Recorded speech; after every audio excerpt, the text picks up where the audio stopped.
Hey guys, this is Erica of Erica J. Simmons Photography. I just wanted to jump on here really quick to share my experience with you that I had with Sisterhood Sunday. It was just nothing short of amazing. Seriously, nothing short of amazing. It was so brutally honest and so raw and so powerful and uplifting.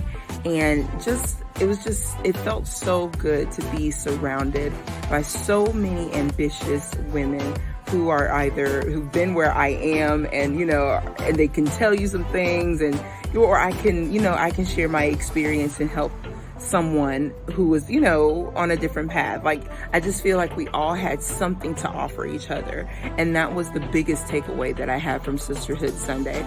Like, bring tissues, because you're gonna cry at some point. Something is gonna touch you, someone is going to touch you. Just the experience was so warm and inviting, and I'm just super grateful to Mika for putting this together, and thank God that this is something that is continuing. I pray over it. I pray for the women that I've come in contact with, and it's just a wonderful experience. So make sure that you grab a ticket in the future and come, because you're going to leave very, very blessed and very, very filled the way I did.